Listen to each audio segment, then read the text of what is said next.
Good morning, dear student. Today we start the invention of steam engine. जो steam engine का invention developed the road transport. तो rail और road transport को steam engine से development मिला, इसका विकास हुआ। It is an entirely new, ये एंटायरली नया था।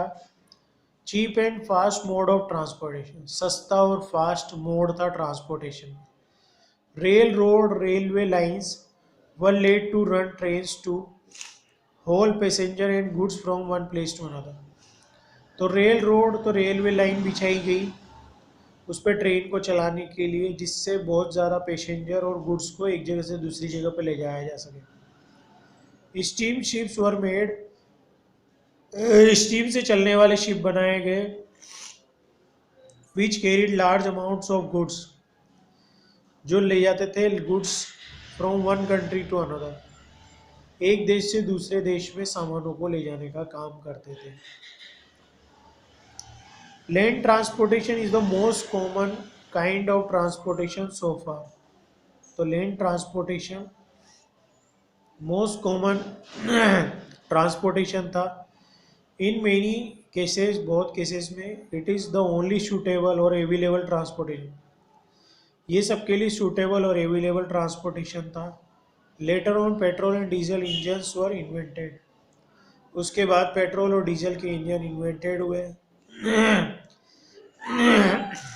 विच रिवोल्यूशनाइज द रोड और लैंड ट्रांसपोर्ट, जिससे रोड और लैंड ट्रांसपोर्ट रिवोल्यूशनरी क्रांति आई। Water transportation depends mainly on boats, जो वाटर का ट्रांसपोर्टेशन था किस पे निर्भर था, बोट, शिप और ड्राफ्ट से। And any small water craft is classified as a boat. People use boat chiefly on rivers, canals and lakes. तो पीपल बोट का यूज करते थे रिवर, कैनाल और लेक्स में। Now ship were fitted with powerful diesel engine, अब जो ship बनाए जाते थे उनको पावरफुल डीजल इंजन के साथ फिट किया गया। Which were far more superior than the steam engine, steam ship जो बहुत ज़्यादा पावरफुल सुपीरियर थे स्टीम शिप से। It is a larger vessel steady enough for ocean travel, ये लार्जर वेसल स्टेडी पर्याप्त थी ओशियन ट्रेवल के लिए। A raft is a floating platform, एक तैरता हुआ platform. Constructed material such as logs और बैरल्स, लॉग्स और बैरल से बनाया जाता था। Aeroplanes developed in early 20th century में डेवलप हुए aeroplane is now a source of fast travelling, अब ये फास्ट ट्रेवलिंग का सोर्स है। Electric trains, monorail, spacecraft and supersonic aeroplanes are some of the contribution of this century. तो ये सब सारी चीज़ें नई सेंचुरी में बनाई गई।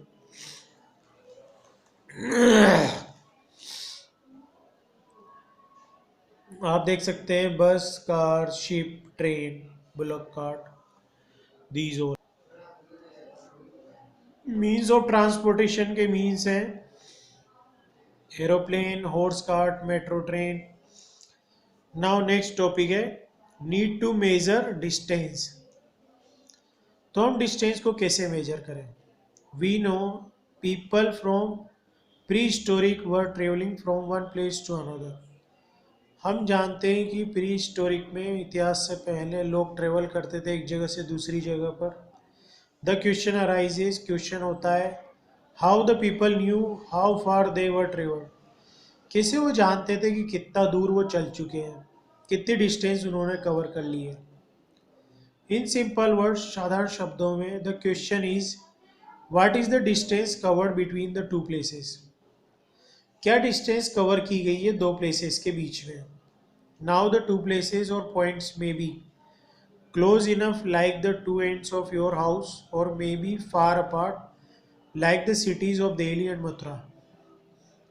तो दो पॉइंट बिल्कुल पास भी हो सकते हैं, जैसे हमारे घर के दो कोने, या दिल्ली से मथुरा के बीच की distance.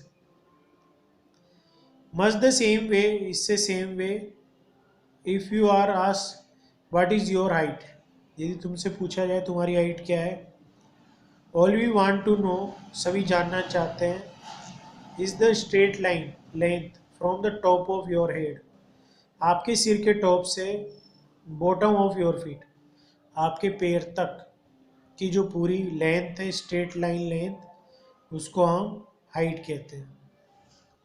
Generally distance is given as the length of a straight line between the two points. तो डिस्टेंस दी जाती है लेंथ जो स्ट्रेट लाइन है दो पॉइंट्स के बीच, उसको हम डिस्टेंस कहते हैं। However it is not always true, ये हमेशा ट्रू नहीं है, because there are times when the path between the two points is zigzag or a curved line।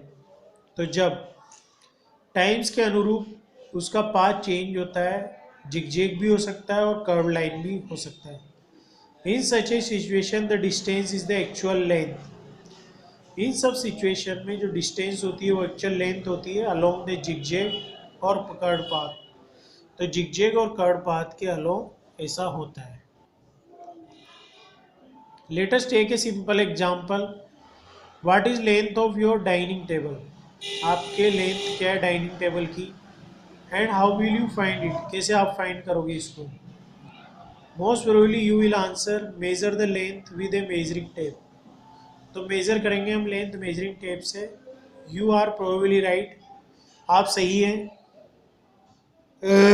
But the question is when the ancient man, लेकिन question जब होता है कि ancient man did not have measuring tape, उनके पास measuring tape नहीं थी। How we went about in measuring distances, तो वो मेजरिंग डिस्टेंस कैसे कर सकते थे। Before we answer this question, इस क्वेश्चन का आंसर देने से पहले let us try to understand the word measurement. तो हम मेजरमेंट को समझेंगे। For this let us perform the following activities, हम फॉलोइंग एक्टिविटीज को परफॉर्म करेंगे। Assuming that we have no modern measuring device, हमारे पास कोई मॉडर्न मेजरिंग डिवाइस नहीं है।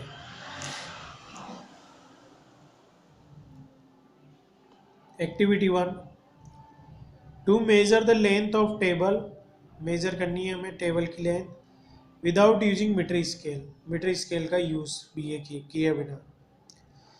Materials required a pencil and a given table method, let us assume that the length of a pencil is equal to unit length. तो आपने जो pencil use करी है उसकी लेंथ अज्यूम कर लिया आपने यूनिट लेंथ के बराबर।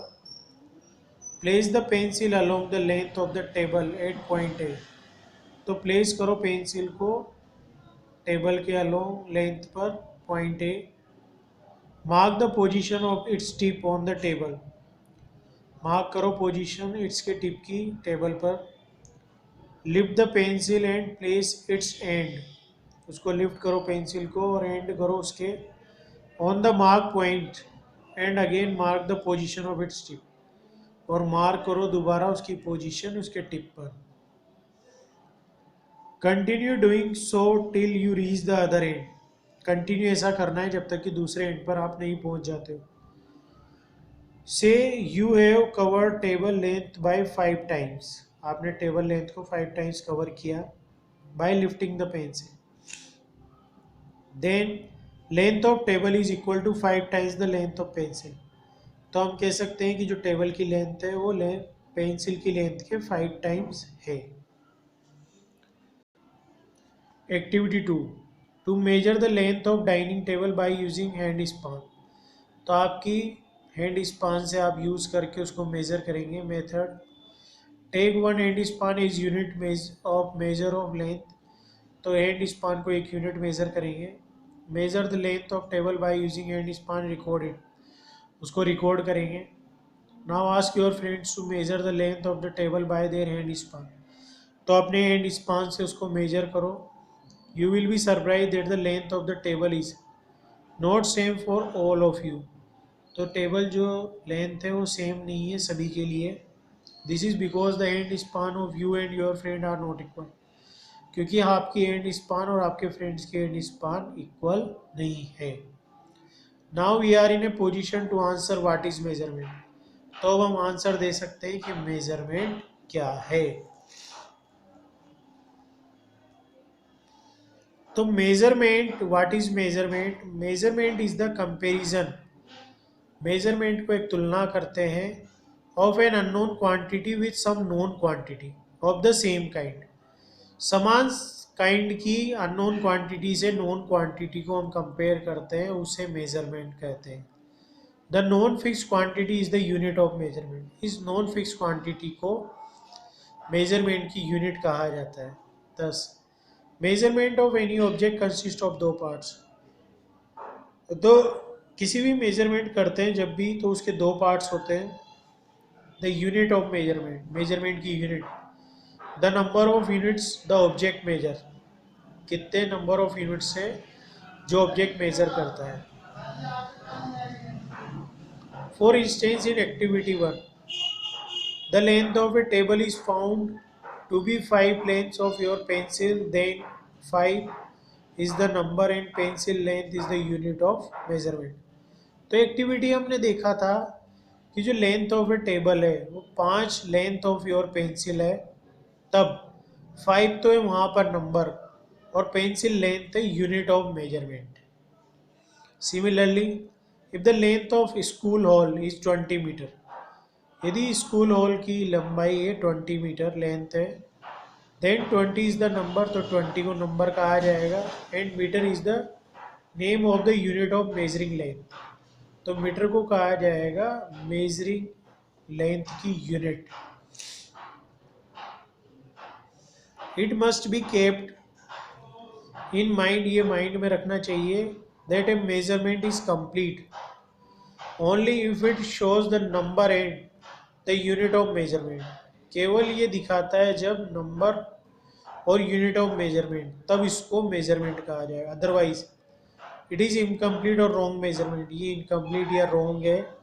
For example, length of A room is 10 is incomplete measurement, तो जिस भी लेंथ की 10 कहा जाएगा वो इनकम्प्लीट मेजरमेंट कहते हैं।